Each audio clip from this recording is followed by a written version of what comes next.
네, 이제 봉독한 말씀을 의지해서 일어나 베델로 올라가자라는 제목으로 하나님의 말씀을 상고하도록 하겠습니다. 디나 사건과 이 오라비들의 이 복수혈전 사후에 이 야곱은 큰 문제가 이제 있을 것이라고 그는 직감합니다. 그래서 가나안 주변의 그 족속들의 그 또 다른 복수를 이 야곱은 이제 두려워하게 됩니다. 사실 그들과 이제는 원수가 되어버린 것입니다. 후일에 야곱이 거주하는 땅에 큰 기근이 났을 때에 이 가나안 족속들에게 양식을 구하러 갈 생각을 하지 않고 애굽으로 이제 가서 양식을 구하려고 했던 시도를 보면은 이 세겜 주변에 사는 이 민족들이 야곱의 가문들과 원수지간이 되었음을 우리가 짐작할 수가 있겠습니다.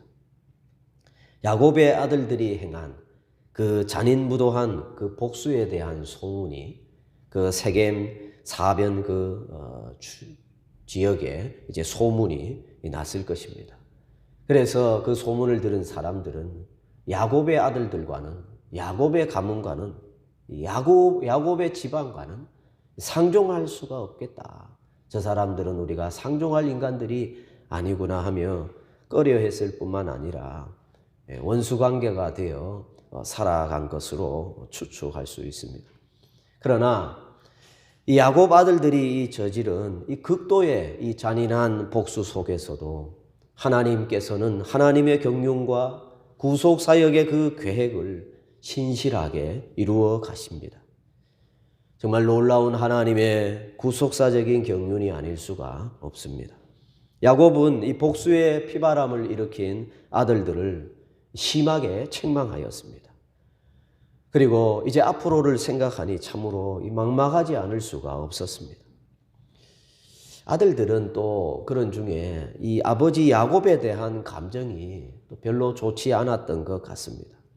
우리가 지난 시간에 봤듯이 34장 31절에 보면 이 야곱의 책망에 대해서 아들들이 하는 대답에서 우리가 엿볼 수 있습니다. 그들이 이르되 그가 우리 누이를 창녀같이 대우함이 옳으니까?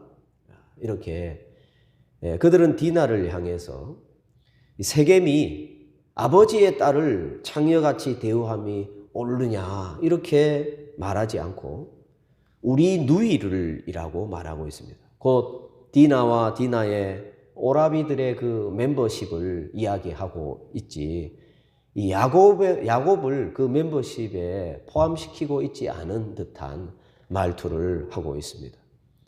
야곱의 아들들이 아버지에 대한 감정이 별로 좋지 않다는 것은 근거 없는 이야기가 아닙니다. 야곱은 아내 레아보다는 라헬을 더 사랑했는데 거의 노골적으로 더 사랑했기 때문에 이 레아의 아들들의 눈에도 그것이 어릴 적부터 보아왔고 그것이 상처로 남았던 것으로 볼 수가 있습니다.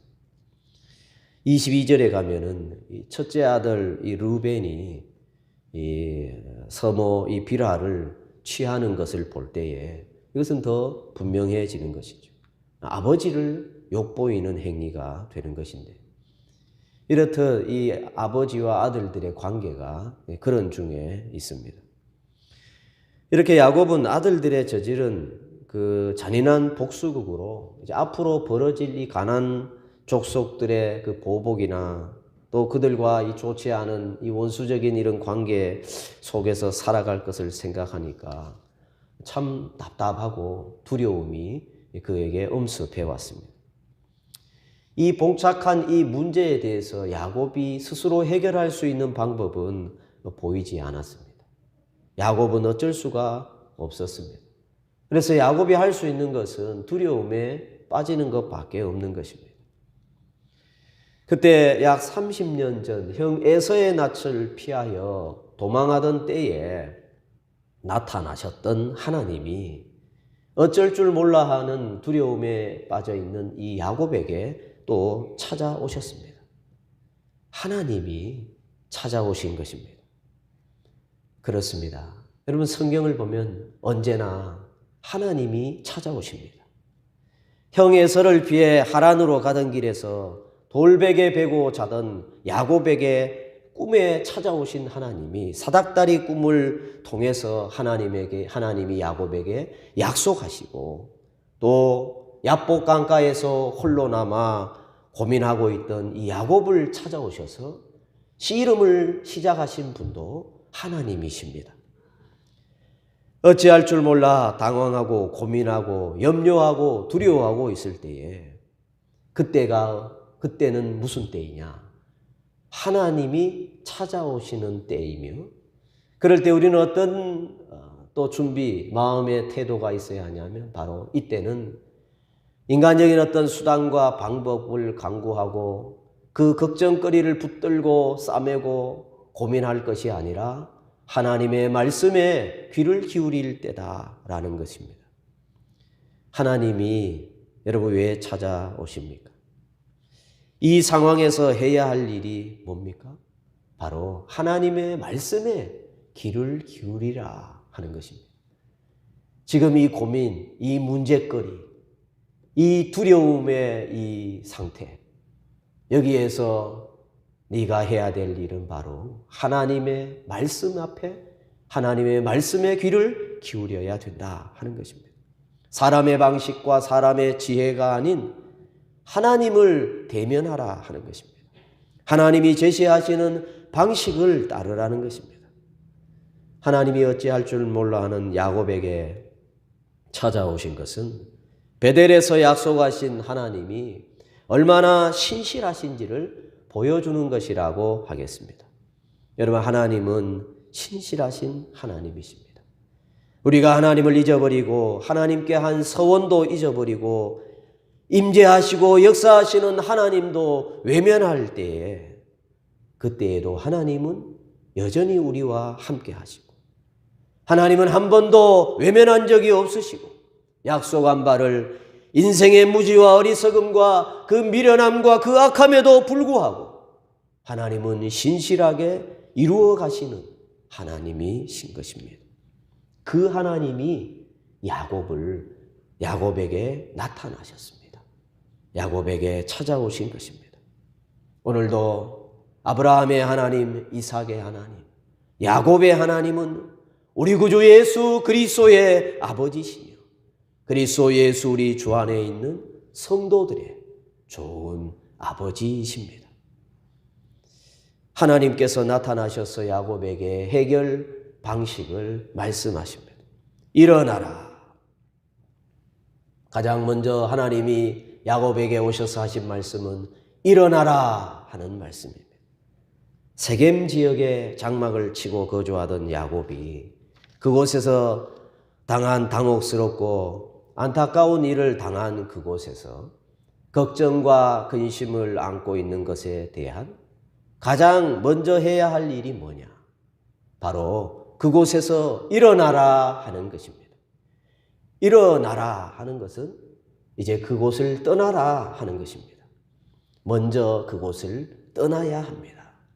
그 문제거리 속에서는 여러분 답이 없습니다. 문제를 생각하면 또 다른 문제가 발생하고, 또 그 문제를 생각하면 또 다른 문제 때문에 더 염려하게 되는 것입니다. 계속해서 문제에 매이게 되면 그 문제가 꼬리에 꼬리를 물고 실타래는 계속해서 얽혀버리고 꼬이게 되는 것입니다. 야곱이 걱정하는 그 세겜 주변의 족속들의 또 다른 보복에 대한 두려움, 아들들이 자신을 그저 그렇게 생각하는 일들, 디나가 안고 있을 상처들, 이런 것들을 생각하면 생각할수록 계속해서 또 다른 고민거리, 두려움거리들이 계속 생겨나게 되는 것입니다. 그럴 때 어떻게 해야 되느냐? 가장 우선시해야 되는 것은 바로 그곳을 떠나라 하는 것입니다. 떠나기 위해서 일어나라 하는 것입니다. 저와 여러분도 그런 경험이 있을 줄로 압니다. 어떤 문제로 우리가 인해서 고민에 빠지고 그로 인해서 두려움이 엄습하고 그 문제를 생각하면 생각할수록 도무지 헤어나오지 못하는 깊은 수렁에 빠져들어가는 우리 자신의 모습을 우리는 보게 됩니다. 여러분, 그 문제를 놓아버려야 합니다. 그 문제를 던져버려야 합니다. 그리고 일어나야 합니다. 이것이 문제 해결의 가장 출발입니다. 이것이 시작인 것입니다. 복잡한 문제 붙들고 있어봤자 더 복잡해질 뿐입니다. 그러면은 이제 더 많은 고민이 찾아오고 멘탈은 거의 탈탈 털리게 될 것입니다. 모든 염려는 다 주께 맡겨버리라. 여러분, 염려는 안고 있을 것이 아니고 지고 있을 것이 아니며 붙들고 있을 가치가 전혀 없는 것입니다. 원래부터 이 세겜은 야곱의 가문이 오랫동안 둥지를 틀고 살 곳이 아니었습니다. 바단 아람에서 돌아온 야곱이 잠시 머물 곳은 될 수 있었을지 모르지만 이 야곱의 가문이 집안이 지금 너무 오래 이 세겜 지역에 지금 살고 있습니다. 그러다 보니까 여기도 살만한 곳이구나 이렇게 여기게 된 것 같습니다. 현실에 안주하게 되었습니다. 그것이 실수였습니다. 여러분, 우리 인생은 그렇습니다. 현실에 안주하려는 그런 버릇을 우리는 가지고 있습니다. 게으른 마음이 늘 우리의 삶을 지배하려고 하는 것입니다. 그러나 하나님의 약속을 믿고 하나님의 말씀을 따르며 하나님을 경외하는 사람들은 현실에 안주하려 해서는 안 될 것입니다. 이 세상에서 저와 여러분이 예수 그리스도의 은혜 아래 있는 주의 신자들이 아주 자리를 깔고 살아야 할 곳은 이 세상 어디에도 여러분 없다는 것을 아셔야 합니다. 우리는 나그네요, 우리는 순례자일 뿐입니다. 세상이 아무리 살기 좋고 세상이 아무리 아름다워 보여도 이곳은 내 집이 아닙니다. 우리가 가야 할 곳까지 우리는 믿음을 가지고 나아가야 하는 것입니다. 더욱이 바단 아람에서 돌아온 야곱은 올라가야 할 곳이 따로 있었습니다. 그런데 그곳에 가지 않고 이 세겜에 아주 눌러 앉아버린 것입니다. 야곱이 바단 아람에서 돌아와서 올라가야 할 곳은 바로 베델이었습니다. 하나님은 야곱에게 말씀하십니다. 일어나라, 베델로 올라가라 말씀하십니다. 베델이 어디기에 하나님은 야곱에게 베델로 올라가라 말씀하시는가? 우리 창세기 28장 말씀을 우리가 살펴볼 때에 보았는데, 야곱이 바단 아람으로 가는 길에 돌을 베고 잠을 자다가 이 사닥다리 꿈을 꾸었는데 하나님께서 언약의 복락을 그곳에서 약속하셨습니다. 세 가지를 약속하셨습니다. 내가 누워있는 땅을 내가 너와 내 자손에게 주리라. 자손이 땅의 티끌같이 되어 땅의 모든 족속이 너와 내 자손으로 말미암아 복을 받을 것이다. 내가 너와 함께 있어 내가 어디로 가든지 너를 지키며 너를 이끌어 이 땅으로 돌아오게 할 것이다. 야곱이 꿈에서 깨어나서 하나님께 제단을 쌓고 그곳 이름을 베델이라 이렇게 하였습니다. 그리고 하나님께 서원하기를 나를 다시 평안히 돌아오게 하시며 여호와께서 나의 하나님이 되실 것이고 내가 기둥으로 세운 이 돌이 하나님의 집이 될 것이며 10분의 1을 하나님께 드리겠나이다 하는 서원이었습니다.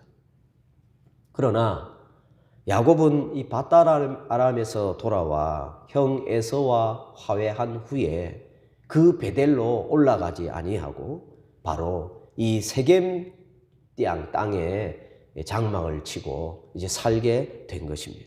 아마도 야곱은 30년 전에 자기가 했던 그 서원, 30년 전에 만났던 그 하나님과의 약속에 대해서 잠시 잊어버린 것이 아닌가 생각이 됩니다.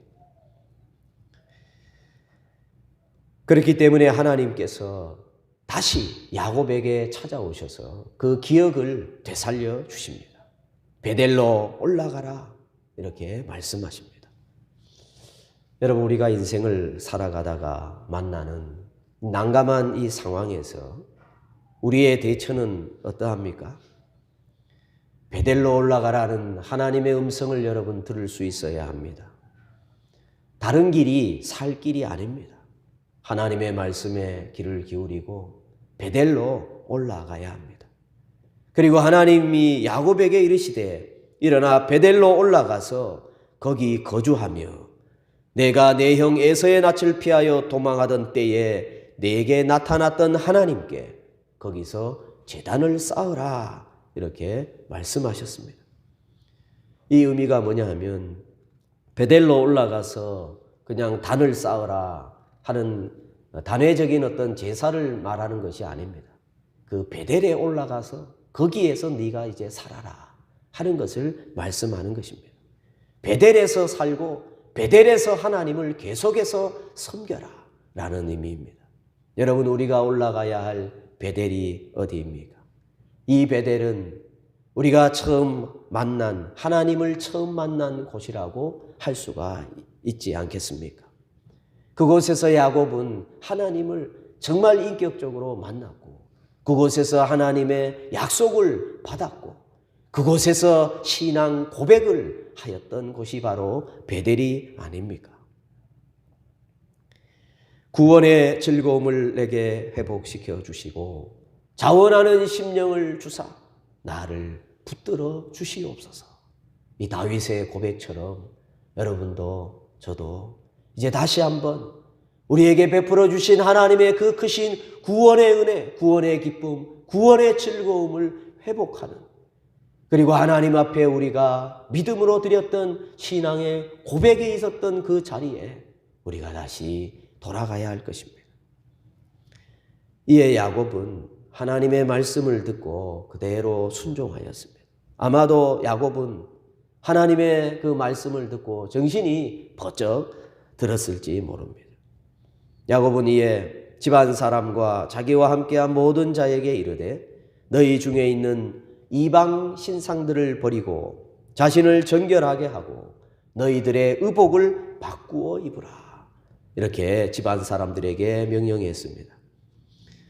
야곱의 집안은 이 말씀을 볼 때에 하나님을 믿었지만 아직도 그들 가운데에는 이방 신상들을 가지고 있었다는 것을 우리가 알 수 있습니다. 또 그들은 거하는 땅의 사람들, 세겜 지역의 그 사람들, 아마 우상도 섬기고 그렇게 살았을 것이죠. 그들의 문화가 이 야곱의 집안 안에도 이제 스물스물 기어 들어왔다 하는 것을 우리가 추측할 수가 있습니다.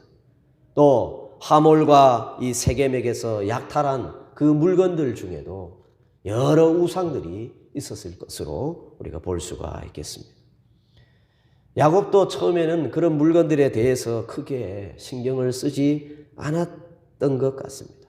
하지만 이제 하나님께서 일어나 베델로 올라가라. 베델에서 하나님을 섬기며 거기에 거주하며 살라라는 하나님의 말씀을 듣고 이제 그가 다시 한번 기억하여 깨닫고 그래서 자기 집안의 모든 사람들에게 이 우상들을 다 버리고 자신을 정결하게 하고 의복을 바꾸어 입으라 이렇게 명령한 것 같습니다.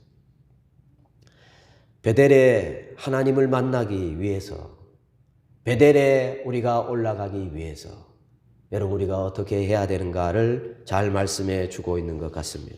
먼저 모든 이방적인 것들을 우리는 내버려야 합니다. 또 우리 자신을 정결케 하라는 그 요구에 우리가 응답을 해야 합니다. 야곱 집안의 사람들이 불결해져 있다 하는 것을 전제하는 듯한 말씀이지. 너희 자신을 정결케 하라. 이방 신은 물론이거니와 이방인들처럼 살아가는 세속적인 가치와 혼합된 그 모든 인생도 다 버리라 하는 것입니다. 그러면서 우리가 일어나 베델로 올라가자. 내 환난 날에 내게 응답하시며 내가 가는 길에서 나와 함께 하신 하나님께 내가 거기서 제단을 쌓으려 하노라. 이렇게 야곱은 고백합니다. 우리 이 구절에서 야곱이 이 디나 사건에서 일어난 아들들의 그 잔혹한 이 복수극으로 인해서 오는 염려와 두려움으로 하나님께서 환난 날에 응답하시고 함께 하시는 하나님이라는 것을 야곱이 그 두려움 때문에, 그 걱정거리들 때문에 잠시 잊어버린 것으로 우리가 추측할 수 있겠습니다. 이 말이 무슨 말입니까? 여러분, 염려와 두려움이 얼마나 이 가공할 만한 그 힘을 가지고 있는가를 우리에게 보여주는 것입니다. 염려와 두려움은 하나님에 대한 의식도 가물가물하게 만들어버립니다. 염려와 두려움은 전에 나와 함께 하신 하나님, 환난 날에 내게 응답하셨던 그 하나님마저도 잊어버리게 만드는 것입니다. 염려와 두려움에 빠지면 정말 헤어나오기가 어렵습니다. 그 염려와 두려움을 안고서 아무리 궁리하고 아무리 머리를 짜내어도 여러분 답을 얻을 수는 결코 없습니다. 그것을 던져버려야 해결 방안이 이제 시작이 되는 것입니다.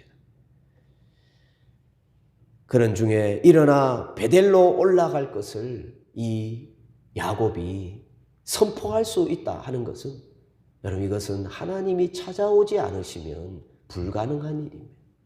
하나님의 은혜 아니면 있을 수가 없는 일입니다.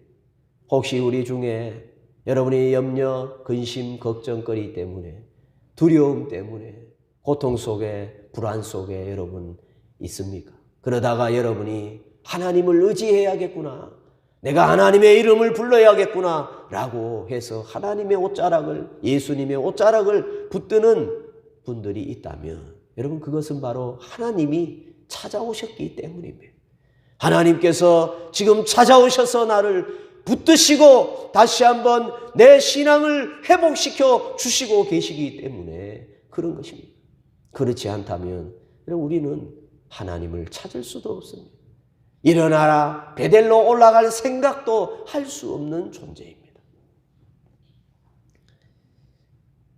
그래서 여러분, 우리는 주님의 은혜 아니면 주님 앞에 갈 생각을 할 수 없는 인생들입니다.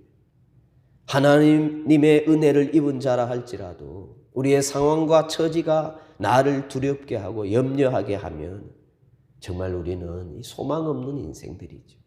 그저 오늘도 우리가 하나님 앞에 나왔다는 것 자체가 정말 하나님의 크신 은혜인 것입니다. 그리고 이 사실이 지금 내 상황과 처지가 어떠한가가 문제가 아니라 지금 내가 하나님 앞에 나와 있다는 것 자체가 여러분 우리에게 소망이 있다는 증거가 되는 것입니다. 우상으로 삼던 것들을 버리고 자신을 정결하게 하고 옷의 장신구를 다 버리고 의복을 바꾸어 입어야 한다라는 것입니다. 당시 그들이 입던 옷은 그 사람들의 어떤 그 인품과 사회적인 어떤 위상을 나타내기도 했습니다. 야곱에게 속한 사람들이 그동안 어떤 옷을 입었는가 우리가 생각해 볼 수 있습니다. 그동안 그들은 욕망을 채우기 위해 화려함으로, 사치함으로, 또 이방인들이 입던 그런 것처럼 우상 숭배와 관련된 그런 것들을 걸치면서 그렇게 자랑하며 그들이 살았던 것 같습니다. 그에 대해서 이제 야곱이 옷을 바꾸어 입으라 이렇게 말합니다. 고고학적인 자료들을 보면은 이 의복들이 당시 우상 숭배와 또 연관되어 있고 상당히 이 세속적인 어떤 것들이었을 것으로 이야기하고 있습니다. 여러분, 이러한 상황에 대해서 사도 바울은 에베소 교회 성도들에게 이와 비슷한 가르침을 주었습니다. 에베소서 4장 21절에서 24절입니다.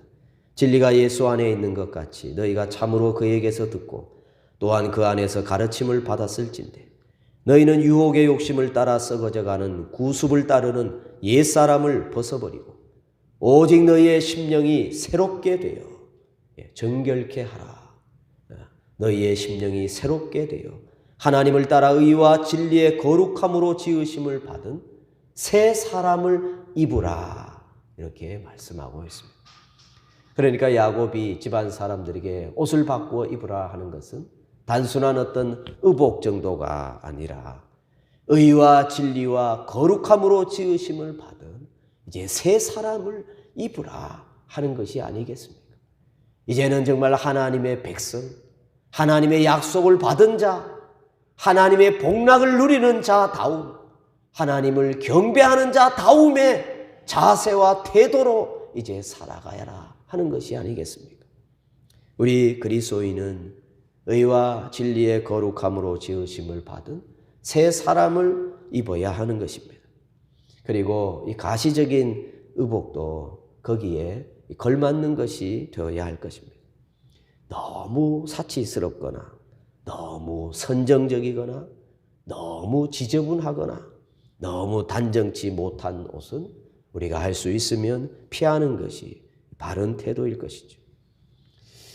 사실 좋은 옷이 값이 좀 비싼 것은 어쩔 수가 없죠. 그리고 싼 옷이 비싼 옷보다 품질이 좀 떨어지는 것도 사실이겠죠. 가성비로 볼 때에 좀 나은 옷을 우리가 입는 것 자체를 이제 금기시하는 것이 아닙니다. 오해는 하지 마시고. 너무 사치스럽거나 너무 지저분하거나 너무 선정적이고, 다시 말하면 의와 진리의 거룩함으로 입은 새 사람을 입은 사람들이 입기에 적당한, 거기에 빗나간 그런 것은 우리가 좀 삼가해야 되지 않은가 하는 것이죠. 이에 야곱의 지시를 이 집안 사람들이 이제 다 따릅니다.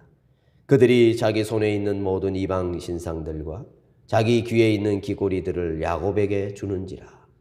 야곱이 그것들을 세겜 근처 상수리 나무 아래에 묻고, 원래부터 이 세겜 지역 사람들의 것들은 땅에 다 묻어버려야 할 것들이었다 하는 것입니다. 보기에 화려하고 보기에 좋아 보이고 보기에 그럴듯해 보이는, 멋져 보이는 그러한 것들이 사실은 다 땅에 묻어버려야 할 것들이었다 하는 것입니다. 세겜은 우상에 물든 인간을 땅에 묻은 장소입니다. 이제부터는 하나님만 섬겨야 하는 것이죠. 야곱이 야복강 나루에서 경험을 온 가족들에게, 가솔들에게 이제 그들에게도 교육을 시키는 것입니다. 야곱의 식솔들은 모두가 이제 옛사람으로서는 죽어야 합니다. 그리고 하나님이 주시는 새 생명을 받아 새 사람으로 거듭나야 하는 것입니다. 그래야 이 새 땅의 새 주인으로서 살아가기에 합당한 것이 되는 것입니다. 이런 면에서 아마도 라헬이 훔치는 그 라반의 드라빔도 같이 묻어야 했을 것입니다. 드라빔의 그 보호와 행운이나 드라빔이 주는 그 권리가 아니라 이제는 하나님의 보호와 하나님의 복주심으로 살아가는 사람이기 때문입니다. 드라빔 같은 것들을 의지하려는 사고방식까지 땅에 묻어버려야 하는 것입니다.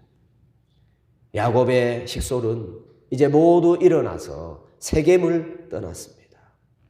성경은 말씀합니다. 그들이 떠났으나 하나님이 그 사면 골들로 크게 두려워하게 하셨으므로 야곱의 아들들을 추격하는 자가 없었더라.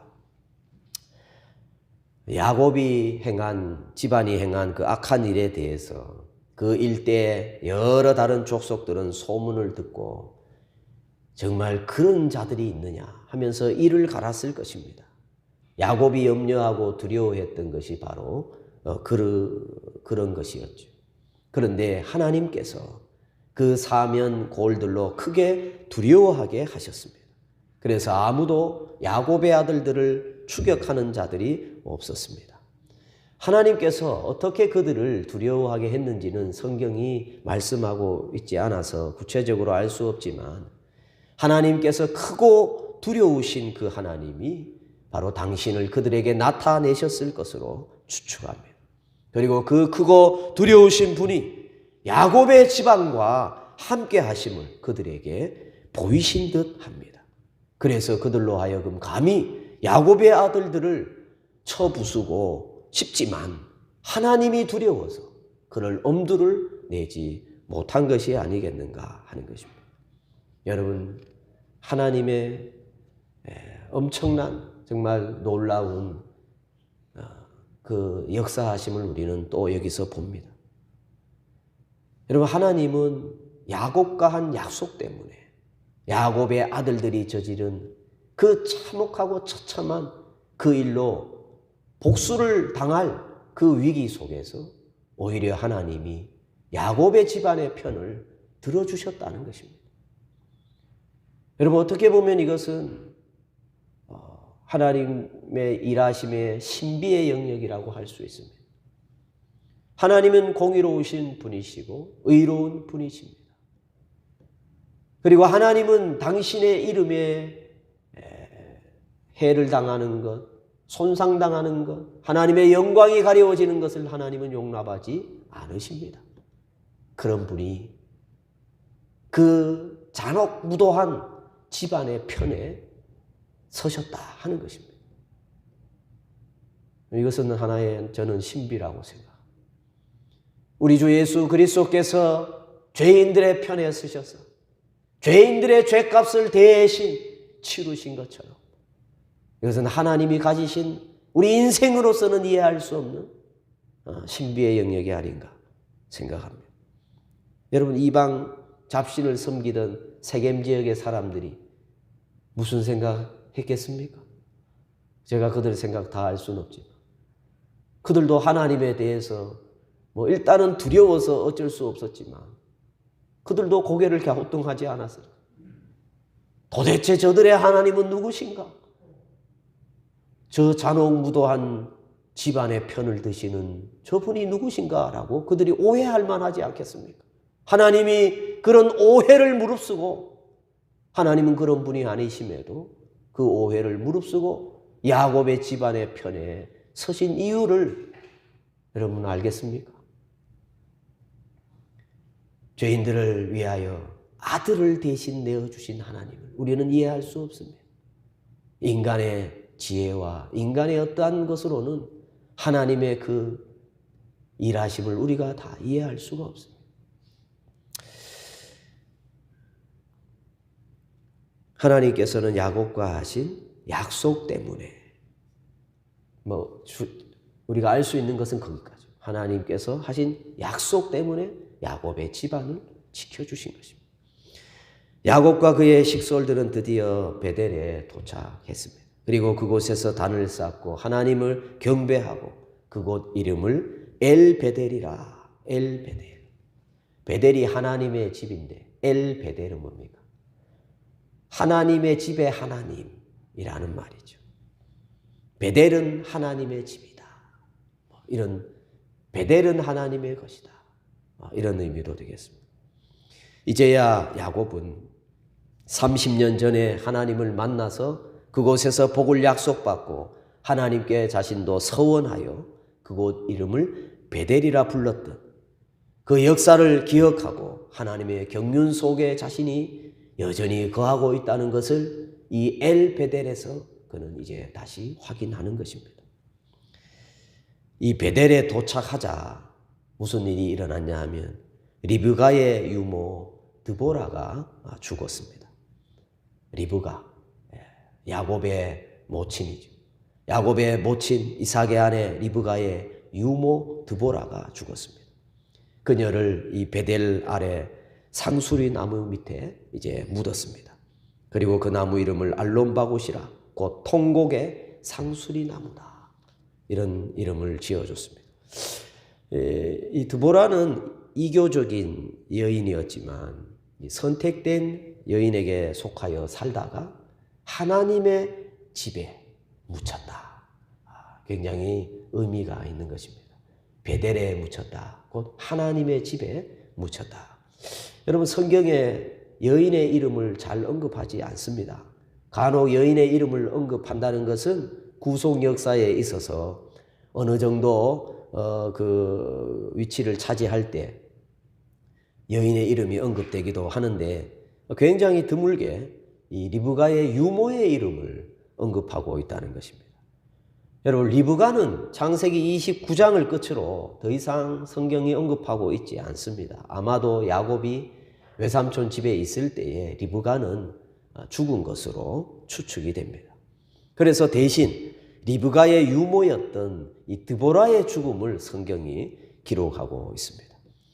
드보라는 이 사사기에 나오는 여사사 이 드보라와 동일한 이름을 가지고 있죠.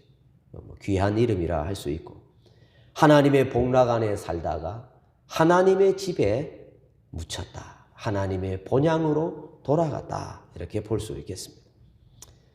그리고 성경이 뭐라고 말씀하냐면 9절에 야곱이 밧단 아람에서 돌아오매.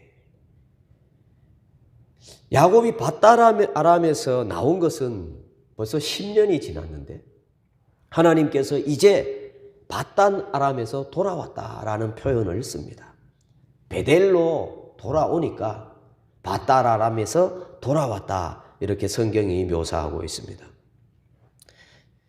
그래서 야곱이 밧단 아람에서 세겜에 거주하는 동안은 아직 돌아온 것이 아닙니다. 완전히 돌아온 것이 아니라고 성경이 말씀하는 것과 같습니다. 하나님께서 야곱에게 기대하시는 장소는 베델까지 돌아오는 것이었습니다. 그리고 야곱이 밧단 아람에서 이제 돌아갈, 내 고향으로 돌아간다라고 할 때에 그곳은 바로 하나님을 만났던 곳, 하나님의 약속을 받았던 곳, 하나님께 서원하였던 그곳, 바로 베델까지 왔어야 했다 하는 것입니다. 하나님이 이제 다시 나타나셔서 야곱에게 복을 주시며 이전에 하셨던 약속을 다시 확인하십니다. 야곱도 자기가 약속했던 대로 시행합니다. 베델, 곧 하나님이 자기와 말씀하시던 곳에 돌기둥을 세우고 그 위에 전제물과 기름을 붓고 제사를 드렸습니다. 그곳이 베델이라는 사실을 다시 되새겼습니다. 야곱은 이전에 피난할 때에 자기가 약속했던 대로 시행했습니다. 비로소 자기가 하나님으로 섬기기 시작한 것입니다.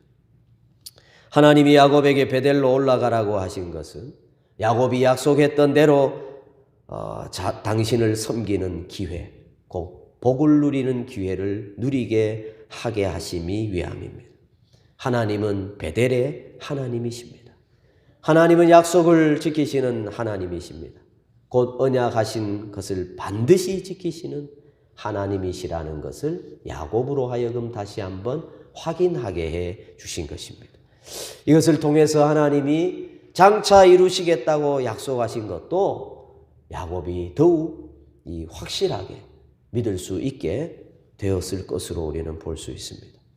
하나님께서 베델에서 비로소 야곱을 향하여 이제 내가 너를 다시는 야곱이라 하지 않고 이스라엘이라 이렇게 부르겠다 하십니다. 야복강가에서 이스라엘이라 이름을 붙여 주었지만 그가 세겜 땅에 거주하는 동안에는 이스라엘로 부르지 않으셨다가 이제 베델에 돌아와서 하나님은 야곱을 이스라엘이라 이렇게 부르십니다. 이것은 이제 야곱을 한 사람으로 보지 않고 한 민족으로 이제 보시겠다. 야곱 이후에 야곱 안에 있는 하나님이 약속하신 그 언약 아래 있는 모든 자들에게 하나님의 복락을 하나님께서 이루시겠다 하는 것을 말씀하는 것입니다. 국민과 많은 국민이 나고 왕들이 그의 허리에서 나오게 하겠다고 약속하십니다. 하나님의 나라 이스라엘의 나라를 든든히 하실 것을 약속하셨습니다.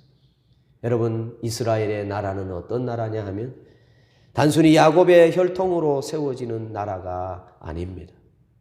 야곱이 받은 약속은 육적인 그러한 약속들이 아니기 때문입니다. 그 육적인 것을 넘어 더 신령하고 더 영적인 약속들이기 때문입니다. 그래서 이스라엘이라는 나라는 혈통으로 난 나라가 아니라 하나님의 약속과 언약으로 세워지는 나라가 된다고 하는 것입니다. 야곱이 죽고 이제는 이스라엘로 다시 사는 것입니다. 곧 육으로 죽고 하나님으로 사는 자, 하나님이 거하시는 자, 이스라엘이 된 것입니다. 그러므로 이스라엘에게 약속된 땅은 가나안 땅을 넘어서 우리는 신약적인 구도로 확장해야 될 것입니다. 바로 저 하늘 저 천성, 우리가 가야 할 저 본향, 성령께서 거주하시는 곳이 바로 하나님의 약속의 땅이 되는 것입니다.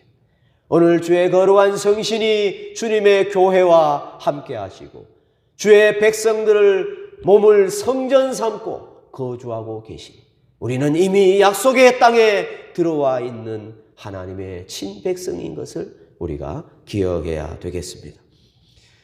언약을 이루신 하나님이 이제 이스라엘 위로, 야곱 위로 이제 올라가셨다, 이렇게 성경은 기록하고 있습니다.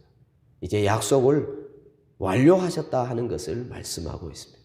완료하셨다는 것은 뭐냐? 앞으로도 다른 약속들에 대해서 반드시 이루실 것이다 라는 것을 보증하고 있는 것이죠. 우리 주 예수 그리스도께서 오셔서 죄인을 구원해 주실 것을 하나님께서 옛 선지자들을 통하여 오랫동안 약속하신 바를 그리스도를 통하여 성취하셨습니다. 죽으시고 부활하심으로 완벽하게 하나님께서는 약속하신 바를 이루신다는 것을 우리에게 보여주셨더랬습니다. 그 예수 그리스도께서 승천하심으로 이제 다시 오시겠다고 약속하셨으니 지금까지 약속을 성취하신 하나님은 다시 오시겠다는 그 약속도 반드시 이루실 것을 우리에게 보여주시는 사건이 바로 예수 그리스도의 승천하신 사건인 것입니다. 이스라엘은 14절에 보면 야곱이 하나님이 자기와 말씀하시던 곳에 기둥, 곧 돌기둥을 세우고 그 위에 전제물을 붓고 또 그 위에 기름을 붓고 이렇게 하나님 앞에 제사를 드립니다. 전제물을 붓는다는 것은 번제를 드렸다는 것을 전제하는 것입니다. 이 전제물은 번제를 드린 다음에 드리는 것이 전제물이기 때문에 그렇습니다. 또 그 위에 기름을 부었습니다. 여러분, 기름은 이 제사법에 보면 소재와 관련이 되어 있습니다. 찌어진 것에서 나왔다. 곧 영적인 또 의미를 부여하면 고난의 상징이다라고 할 수가 있겠습니다. 모세를 통해서 하나님께서 율법을 주시면서 이 제의법을 말씀하셨는데 야곱 때는 아직 그 율법이 주어지기 전인데도 불구하고 율법의 내용과 동일한 하나님께 제사하는 모습을 야곱을 통해서 우리에게 지금 보여주고 있습니다. 그래서 야곱이 드린 제사는 어쩌면 자기와 함께 하시면서 자기의 고난에 동참하시는 하나님의 그 고난을 이해하고 그래서 기름을 부었을 것으로 우리가 생각할 수도 있습니다.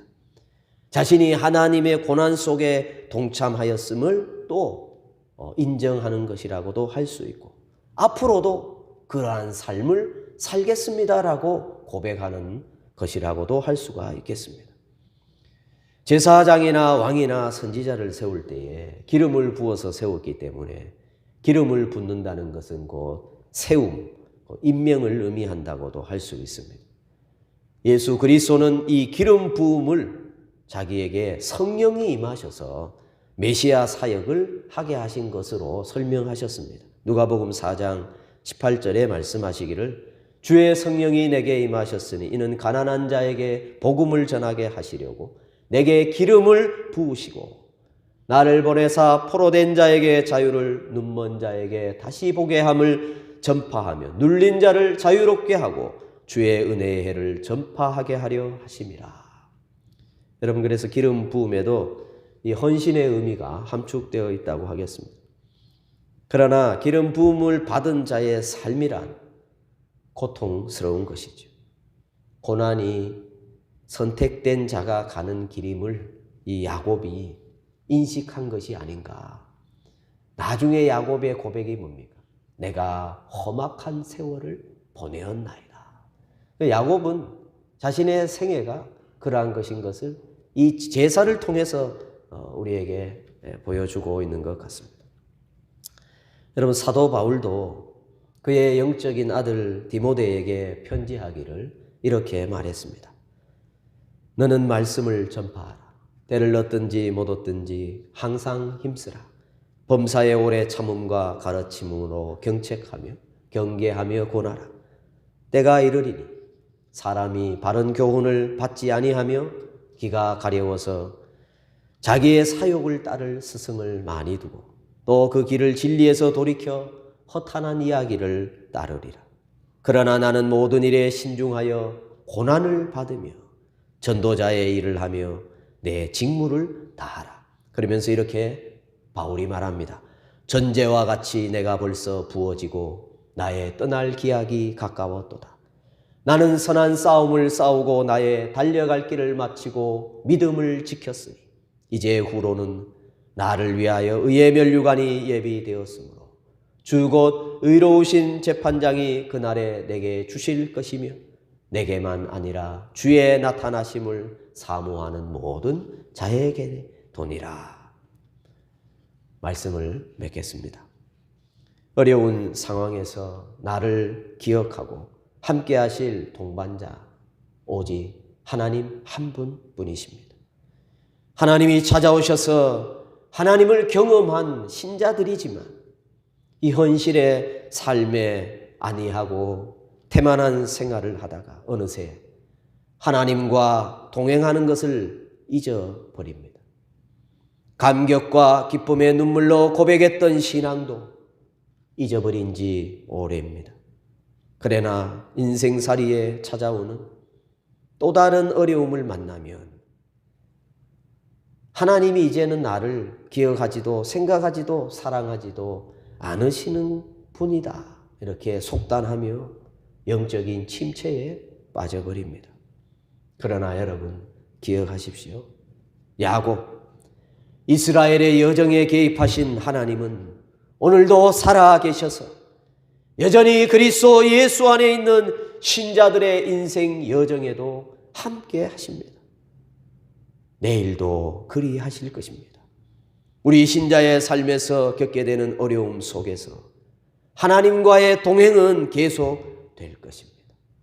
나의 무지와 어리석음과 믿음 없음이 하나님의 동행하심을 내가 느끼지 못할지라도 우리의 인생의 계속에서 함께 하시는 분, 그분을 여전히 고백할 수 있다면 여러분 우리 나그네 인생길이 그렇게 힘들지만은 않을 것입니다. 자, 이제 일어나 베델로 올라갑시다. 헛된 것들을 던져버리고 자신을 정결케 하고 새 사람을 입고 하나님이 우리와 함께 하심을 믿고 우리에게 주어진, 우리에게 남겨진 여정을 우리가 준비합시다. 일어나 베델로 올라갑시다. 기도하겠습니다. 자비로우신 우리 하나님, 베푸신 은혜와 사랑을 감사합니다. 일어나 베델로 올라가라 하신 하나님의 말씀을 우리가 듣습니다.